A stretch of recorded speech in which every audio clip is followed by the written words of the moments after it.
नमस्ते दोस्तों, स्वागत है आप सबको इस YouTube चैनल में। मेरा नाम है डॉक्टर स्कंदा, मैं हूँ एक न्यूरोसर्जन और हम इस चैनल में बहुत सारे हेल्थ रिलेटेड, चाहे वो ब्रेन रिलेटेड हो या नॉन ब्रेन रिलेटेड हो, टॉपिक्स के बारे में डिस्कस करते हैं। एंड इस चैनल का मेन मकसद है कि हेल्थ रिलेटेड बहुत सारे जो मिस इन्फॉर्मेशन फैला हुआ है वो थोड़ा सा कम हो जाए और लोगों को सही जानकारी मिले।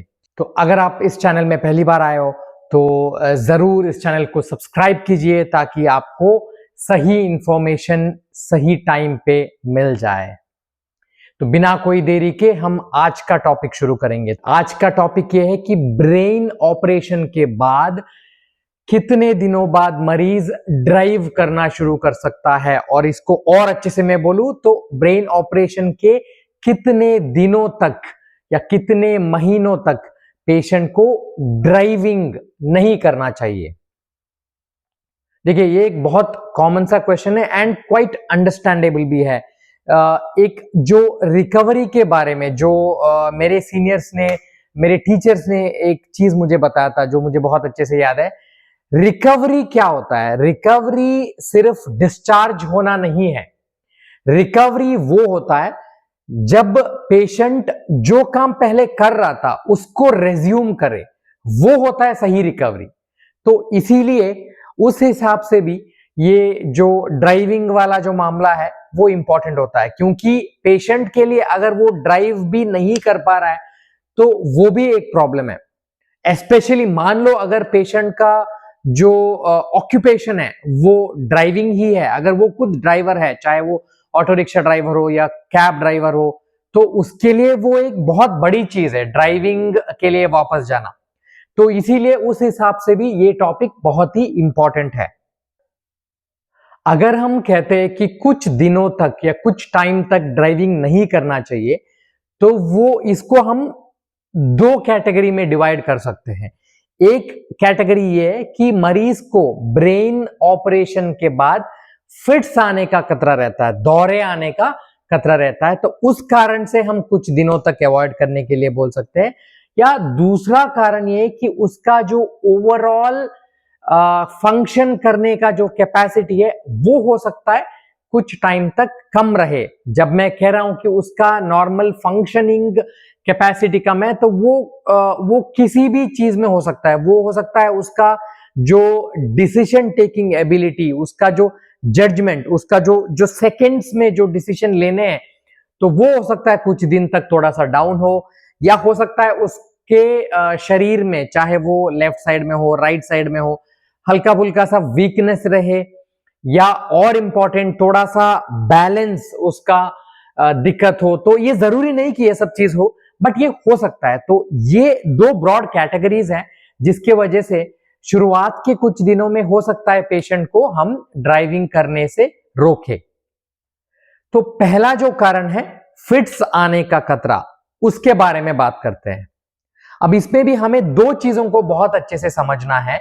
एक, हम बात कर रहे हैं उन पेशेंट्स के बारे में जिनका ब्रेन ऑपरेशन हुआ है, कोई भी कारण के लिए हो, वो ट्यूमर के लिए हो सकता है, वो वहां पे खून जमा होने के लिए हो सकता है, या वो चोट लगने की वजह से हो सकता है, कोई भी कारण की वजह से हो सकता है।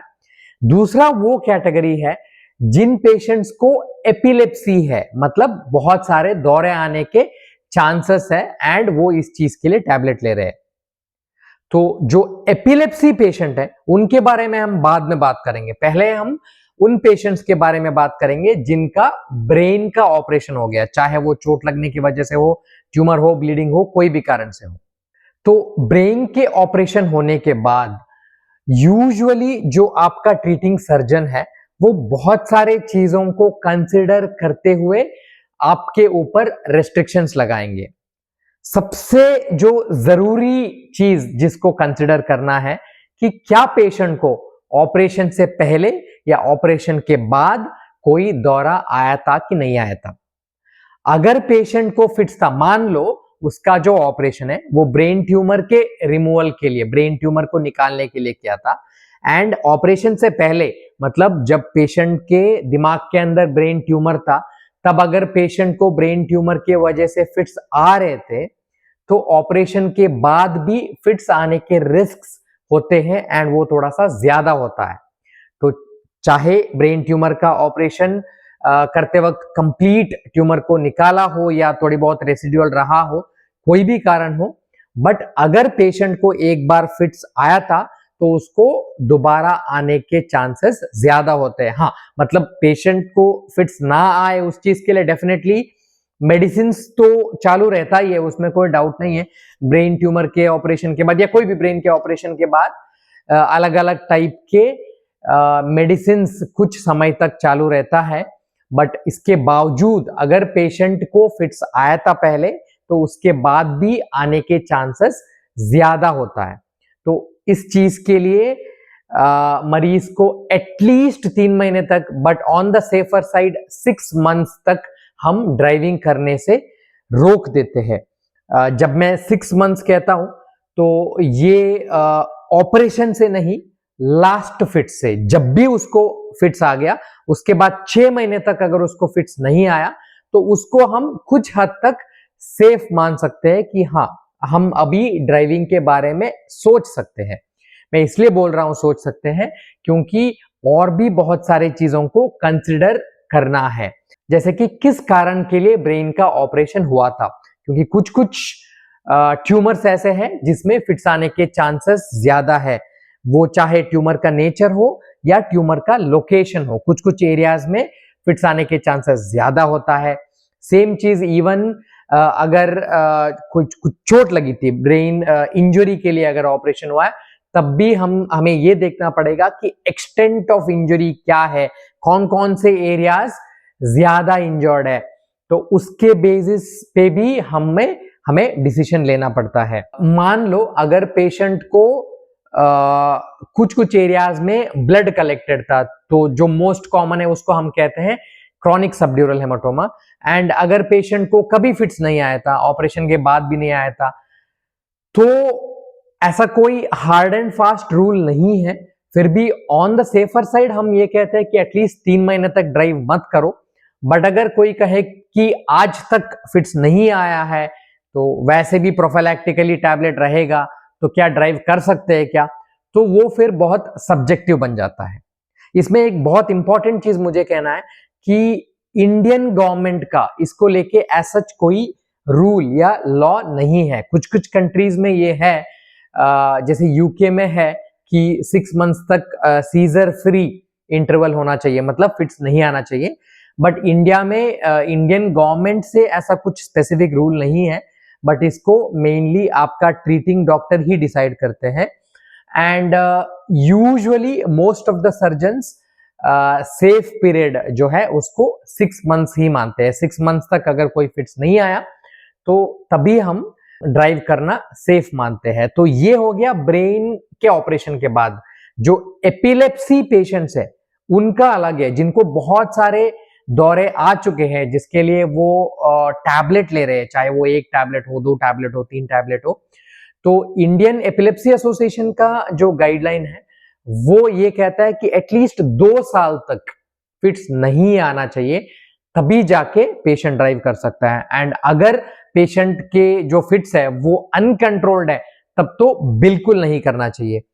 तो इसमें एक बहुत इंपॉर्टेंट चीज जो आपको समझना है कि ये जो बोला जा रहा है ये इंपॉर्टेंट है। ये इसलिए इंपॉर्टेंट है कि मान लो ड्राइविंग करते वक्त पेशेंट को अगर फिट्स आ जाए तो एक तो पेशेंट का तो जान खतरे में है ही, उसका तो बिल्कुल बैलेंस बिगड़ जाएगा गाड़ी से, बट ये जनरल पब्लिक के लिए भी हानिकारक है। मतलब जो आगे गाड़ी है उनको भी प्रॉब्लम हो सकता है, जो पेडेस्ट्रियंस है उनके लिए भी प्रॉब्लम हो सकता है। तो इसीलिए इसको बहुत सीरियसली लेना जरूरी है, क्योंकि बहुत सारे ऐसे पेशेंट्स हैं अनफॉर्चुनेटली जिनको हम स्ट्रिक्टली मना करते हैं ड्राइविंग करना, फिर भी वो ड्राइविंग करते हैं। एंड बहुत बहुत टाइम ड्राइविंग करते वक्त फिट्स होने के वजह से एक्सीडेंट होके भी हमारे पास आ जाते हैं। तो आपको ये बिल्कुल ध्यान रखना है कि ऐसा ना करें।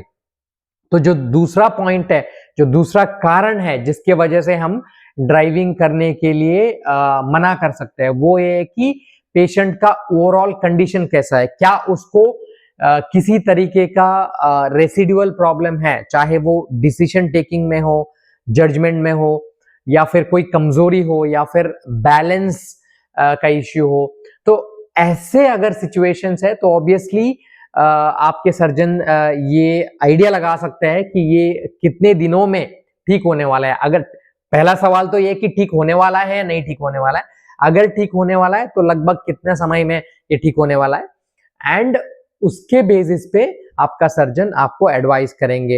एंड अगर रिवर्सिबल कुछ चेंजेस है, कुछ कमजोरी है जो ठीक होने वाला है, जो आपका सर्जन जानता है कि ठीक होने वाला है, तो ऐसे सिचुएशंस में हम यूजुअली 3 महीने का सेफ इंटरवल रखते हैं, बिकॉज जो भी रिकवरी होने वाला है वो मोस्ट ऑफ द टाइम 3 महीने में अच्छा खासा रिकवरी हो जाता है।